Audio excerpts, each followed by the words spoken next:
Adrenaline surged from the tip of her tail to her claws. She was so close to winning. With only 15 minutes left before the staff cleared everyone out of the museum, Ophelia confidently walked right past security and entered the gem room, where the Himalayan diamond sparkled brilliantly on its pedestal. Nobody questioned when she set up a "closed for cleaning" sign. Ophelia knew the next few moments would either put her in the history books or behind bars. The clock was ticking. She shooed several people out of the room. When she was finally alone, Ophelia made her bold move. With a deep breath, she pounced through the array of invisible lasers directly to the pedestal where the precious gem sparkled. As she anticipated, the titanium bars shot up to encase her with a loud boom. It was just like Oscar had warned. She was a prisoner, with the beloved Himalayan diamond, just like she wanted. In her handbag, Ophelia had the special grappling hook Oscar made her, plus the file, which would serve as a dandy glass cutter of sorts. All she needed to do was attach the grappling hook to the chandelier, zip herself up, cut through the atrium window, and escape. But before she could reach for the hook that would take her up to the ceiling, she heard a bark that made her fur prickle. Well, well. If it isn't the infamous cat burglar Ophelia von Hairball V. We can get to know each other later, once you're in CCIA custody. For now, let me just say that there's no escape for you. This room is surrounded by agents who are very excited to be part of your arrest. And if you take a peek above, in case you'd planned a rooftop escape, you'll see that our agents are waiting.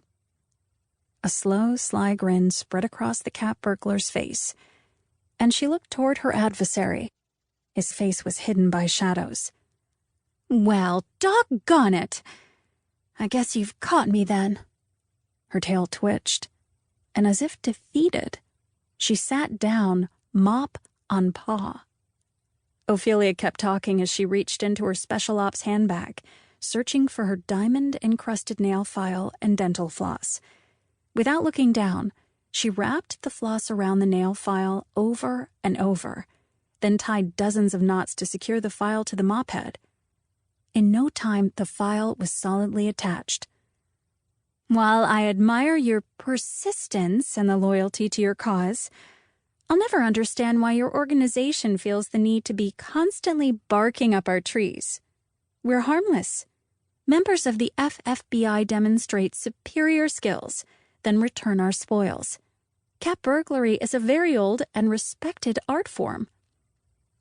The CCIA agent listened intently to Ophelia, occasionally panting. He was oblivious to the work she was doing with the mop and the file. When he spoke, he seemed pleased with himself. What you and the FFBI do is constantly break rules. The CCIA must maintain law and order at all costs. It is our one and only mandate, our motto. And now we'll finally have you behind bars. Well, live and let live is what I always say. Ophelia smiled and stood up to look him in the eyes. I'm all for paw and order, sir, she stated. But the thing is, I've got a very important competition to win today. So if you'll please excusez-moi. First, a quick, well-placed tail swish set off the fire alarm and sent everyone running. Ring, ring, ring. Next, using all her might and her diamond-tipped mop, she cut a beautiful circle through the wooded floorboards. With deliberate fabulousness, she pounced into the middle of the room and held fast to the pedestal and the Himalayan diamond. Then she stomped on the ground with all her might. Just as she'd hoped, the floor cracked. Bam! Ophelia and the diamond dropped to the basement. She'd outwitted the silly dogs. Above her, Ophelia could hear the chaos and mayhem. There was yelling and the thudding of paws and feet as everyone ran around, panicked by the alarm bells she'd set off. Ophelia wasn't home free yet. She knew she had to keep her cool. It wouldn't take the guards too long to realize